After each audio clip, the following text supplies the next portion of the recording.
Okay, so the War of 1812. This is a war that most Americans really don't remember. So you're going to be among the top echelon of American citizens because you're going to be in the know about the War of 1812, which was actually a really important war. Okay, if you remember where we've left off, Thomas Jefferson is president. The British are attacking our ships headed to France. The French are attacking our ships heading to Britain because they don't want us trading with the country they're at war with, supplying their enemies. So Jefferson passes the Embargo Acts. They don't work because they hurt and mess up our trade more than anyone else's and almost lead to a secession movement in the United States. So by the time Madison is elected, Madison is Jefferson's best bud, all 103 pounds of him. He's got a real problem on his hands. I mean, what is he going to do? And so that's what we're discussing today, is when we actually go to war with Britain over freedom of the seas issues, and that is called the War of 1812. This presentation refers to this handout, but we've already done the front of this. This one refers to the back, okay? Creatively titled The War of 1812. What you absolutely must know about Mr. Madison's War. Now, the fact that we're calling it Mr. Madison's War right there should tell you that, or the War of 1812, the big question of this instructional series is, what really should you call the War of 1812? Why is it called the War of 1812? Why is the date the most important thing? Well, it could have happened in any year. I think that the fact that they name it after the year just indicates that there's a lot more to the War of 1812 than can be summed up quickly in a name. So we'll be talking more about that. So in this presentation, what I'm asking you to do is I'm going to be sorting these specific clues into this graphic organizer. And so you can decide right now if you want to write out the clues up here or if you just want to put the letter. But the most important thing is that you know the information, not so much that it all be written out here on this graphic organizer. So kind of decide what your strategy is going to be right now in terms of just writing out the letters and then using it to quiz yourself, or writing out the whole clue in very small writing probably. Okay? So let's head to the PowerPoint and see if we can crack the case open about what the War of 1812 was all about. Okay. If you look at this map, I'm going to zoom you in really close to it. It tells you, it's the yellow places that tell you where the war was fought. Okay, so one place where you see a lot of yellow battle sites is around the Great Lakes. So that, of course, is the boundary between us and British-controlled Canada. So it wouldn't be surprising that we would have a lot of battles there, naval and otherwise. The second place where you're going to see some yellow is here, around Washington, D.C., Virginia area. After the war really gets going, the British are going to attack us at our capital. It seems like a logical thing to do if you want to take out a new country, is take their capital. And then you'll notice down here, there's going to be some yellow here around Louisiana. And so there is going to be a famous battle called the Battle of New Orleans. Of course, the Mississippi River and Louisiana area is an important trade route, so it wouldn't surprise you either there that the British Navy would attack us in that location as well. So that's basically where the war takes place. We have up in the north, around the Great Lakes, we have around Washington, D.C., and we have down here in the area around New Orleans. All right, so let's look at the causes of the war. These are all of them laid out in one quick hit. So let me walk through them one by one. First of all, there's a war between France and Great Britain that threatens our shipping. That's clue A. Okay? So we've already talked about how they're each attacking our ships headed to their enemy that they're at war with. Okay? The second cause is that the British policy of impressment infuriates Americans. Okay, so let's talk a little bit more about impressment and what impressment is. What impressment is when the British, when the British not only stop our ships headed to France and try and keep us from delivering our goods to the French, but when they actually start kidnapping American soldiers off of the ships and forcing them to serve in the British Navy. So it's kind of like they're interfering with our shipping plus kidnapping our people. Okay, that is impressment, impressing them into the British military. So that is a particular outrage to Americans, of course, because it not only involves property, but it also involves people. And we'd like to think that we care much more about our people and our property. And so that's why impressment is particularly important, because it involves kidnapping. All right. Also, there's an incident called the Chesapeake Incident. The Chesapeake Incident is an example of impressment, a specific one. The British ship, the Leopard, stopped and boarded the American ship called the Chesapeake, and that's where a famous case of impressment took place. Also, there's some war hawks in Congress. Okay, these are congressmen who were born in America. A lot of them have strong identifications with being Americans. There's a rise in what we call nationalism growing. There are people like Henry Clay, John Calhoun. Henry Clay's from Kentucky, John Calhoun's from South Carolina. They have this idea that they want to use the War of 1812 to take over Canada. Oh, are they ambitious or what? Yes, this is their idea, is that in the American Revolution we tried to take Canada, but we failed. And so their idea is that now we can remedy that by going to war with the British, and then we could double the size of the current day United States. That's the United States today, so this would be quite an undertaking back then. So the Warhawks are all fired up. They not only are upset about the shipping, but they also see the War of 1812 as an opportunity to grow the United States. Okay. Also, President Madison, he thinks that this whole British, the actions of the British are actually part of a plan to try and ruin the American economy and make us so vulnerable that we cannot continue to exist. So he thinks we better act sooner rather than later, because we're never going to be stronger than we are now, particularly if our trade continues to be so attacked by the countries who are at war. Okay, so if not now, when would be kind of Madison's idea about when to go to war. Okay? The events of the war are these. December 1812, this is answer choice B. December 1812, President Madison is reelected, so it's in his second term that we actually start the war, and the Americans suffer early defeats on the Canadian border. If you remember, his good friend Jefferson was the one who had cut the military when he took office, so now Jefferson has kind of stabbed his best friend in the back by handing him a hobbled or weak military at precisely the time he needs a strong one. Remember, you can pause this whenever you need to write if you need a little more time, but I'm going to keep going through the events. The next event that happens is choice F, March 1813. We have an unbelievable victory on the Great Lakes. The British have the strongest navy in the whole world, and we somehow manage to defeat them on the Great Lakes under the leadership of Isaac Chauncey and Oliver Perry. So the British are kind of a little bit astounded by the fact that they've been defeated in this way by the American Navy. So, H is the next clue that belongs here. It's in October of 1813 of that same year. We actually defeated the British and the Native Americans at the Battle of Thames. Okay, let's talk a little bit about this, and then I'll show you back to the PowerPoint. Okay, the Native American position in War of 1812 is really important to understand. The Native Americans decide to ally with the British, and that makes perfect sense if you remember, or if you recall from earlier courses you might have studied, that the British had tried to keep the Americans from moving west. It was called the Proclamation of 1763, and the British had tried to limit westward expansion on the part of Americans. The British and the Native Americans that are kind of natural allies, because the Native Americans want us to stay east too. And so they are hoping that if the British defeat us, that they can kind of stem the tide of Americans heading west into increasingly more and more native territory. Okay?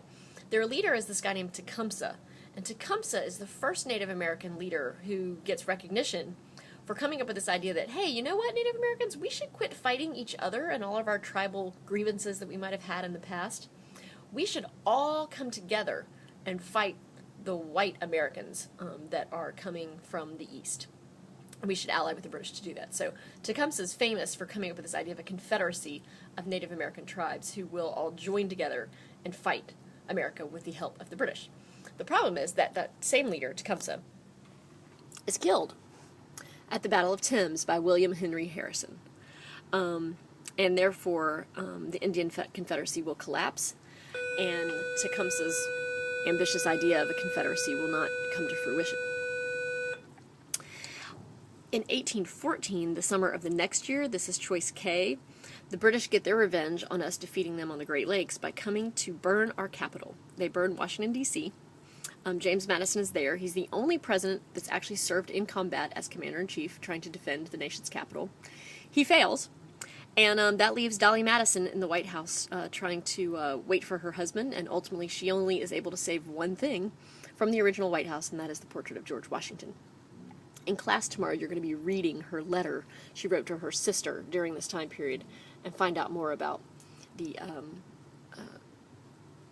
troubling times in which she found herself, perilous times, really, she found herself at that time. Okay? This is a picture, that an etching that was done to show the devastation and confusion that was going on in Washington, D.C. at that time. Certainly a threat to the democracy to have its capital burned so quickly after it was constructed. All right, other events that happened. In September of 1814, so this is clue L on your sheet, Francis Scott Key was an American who had been captured by the British, and he was forced to watch the battle at the Baltimore Harbor from a British ship.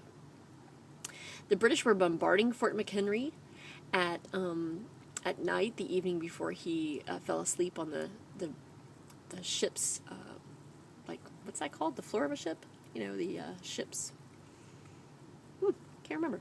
At any rate, he watches the American forces being bombarded, and then he assumes that in the morning, when he wakes up, he'll see a British flag flying over the fort, and he is shocked and amazed to see that, in fact, the Americans are able to hold on to the fort, and he pens his famous poem, The Star-Spangled Banner. The Star-Spangled Banner is later, it's a poem, it's later put to a British bar tune, and back then people didn't have TV or whatever, so they would sit around in taverns and sing at the top of their lungs together. And they started putting it to a tune that was common in bars to be sung, and that's how we got our modern Star-Spangled Banner. We'll be analyzing it together in class tomorrow as well, so we'll find out more about the Star-Spangled Banner and its multiple verses. Okay? Another event that happened was in December 24th of 1814. Let's talk a little bit about this. This is called the Treaty of Ghent. Okay. The Treaty of Ghent is a really strange treaty. Basically, the British and the Americans just meet up and they decide to quit fighting. But they're kind of in denial about why they were fighting in the first place, because nothing in the treaty actually addresses why they were fighting. There's nothing about impressment in the treaty, nothing about Canada changing hands in the treaty. It's just kind of a treaty where it's like, hey, you want to quit fighting? Yeah, let's quit fighting. Okay? What I think happens, it's kind of like a fight in the cafeteria that sometimes you see where people start slogging it out, and then they get tired, and then they realize that this is going to be harder than they thought, and then they just want it to stop, and they look for an administrator to come and end the fight, and then they can both save face. Well, that's kind of what happened with the British and the Americans. The British had underestimated us, and they were becoming increasingly annoyed by this war that was becoming more and more troublesome, and we had overestimated our abilities, and it was certainly not going to be easy to take Canada or defeat the British and meet all of the Warhawks' ambitions. And so we both kind of come to this realization by the end of 1814 that this really isn't going to be easy, and it's not really working out like we thought it would, and maybe we better just both stop before the bleeding got out of control. And so that's what the Treaty of Ghent is really about. It's just like, hey, you want to quit fighting? Yeah, let's quit fighting. Okay? And we'll talk more about what that means for Americans and the level of respect that they have in the world in just a moment. But unfortunately, technology back then was not very good, and so the Americans down in New Orleans were not aware that the war was over, and so we actually have a battle fought after the treaty is signed. It's a very famous battle called the Battle of New Orleans. It says, unaware that the Treaty of Ghent has been signed, Andrew Jackson wins a major victory against British forces at the Battle of New Orleans. This is where Jackson had adopted some fighting tactics that had been inspired by the Native Americans. He had his men hide behind hay bales and take up defensive positions, and then fire at the British as they got off their ship. And in European terms, this was considered to be kind of a cheap warfare, not playing quite fairly. But as we know, throughout warfare, that this idea of being more defensive is going to win the day and become more common in wars to come. Okay? So, the effects of the war. Let's talk about the effects of the war generally, and then I'll have you look at the bubble there. Okay. On the movie we watched, The Presidents, there's this lady who says, oh, we lost the War of 1812. Definitely. Our capital was burned. People died. It was horrible. Yeah, we definitely lost the War of 1812. Certainly wasn't good for Madison's political standing either. But I happen to disagree. A lot of people might find that odd that I would disagree with the expert on TV, but I'm bold enough to say I disagree. Because what I think the war was always about was respect. That the Americans really wanted the British to treat them like an equal country, and certainly they had not been doing so by impressing our soldiers and attacking our ships. So if the war was really about respect, which is something that's not that tangible, it's not that easy to put into a treaty, hey, you're going to respect us, yes we are. Instead, what I think we have to do is look for evidence that the British respected us and saw us as equals outside of the treaty.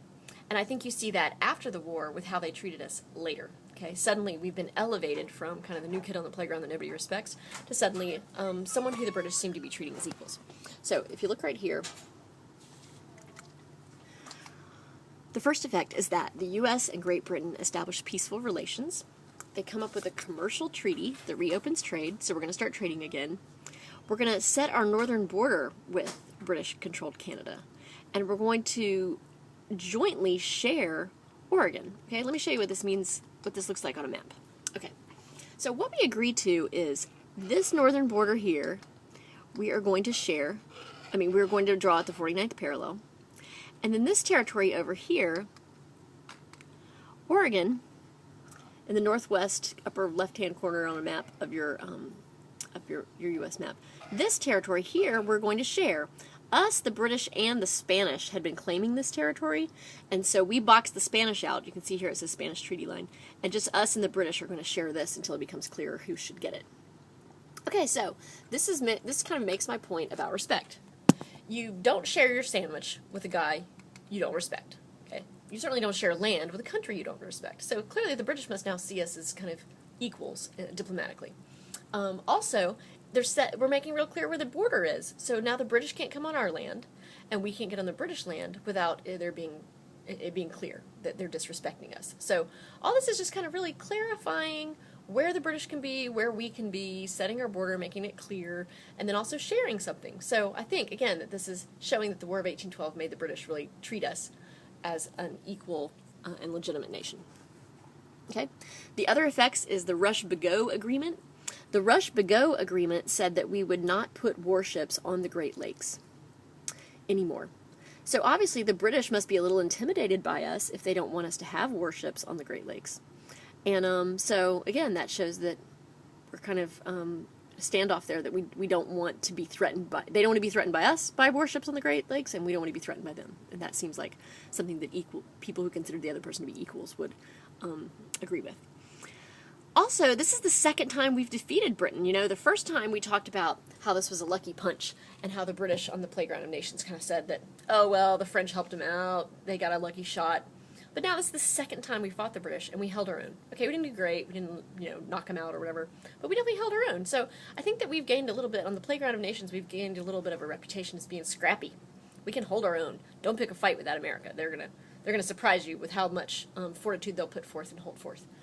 To, if not come to absolute victory, at least hang on long enough that you get sick of fighting them, and then you have to find a way to actually address the issues that divided you. Okay, so what we get as a result of the War of 1812 is a growth in nationalism. Basically, the Warhawks become kind of the leaders in this idea that, hey, we're America. We're proud to be Americans. We think we're a unique and capable people. And so the next unit we study after the test coming up is the next whole unit is about nationalism growing. Not only have we survived, remember the whole point of goal 1 is just survival. The whole next goal we're going to be studying is about us being really proud to be Americans, thriving, reforming ourselves, and really coming to identify as like being proud Americans who have a unique and special place in world history. Okay, so that's what we'll hit next time. And until then, toodaloo.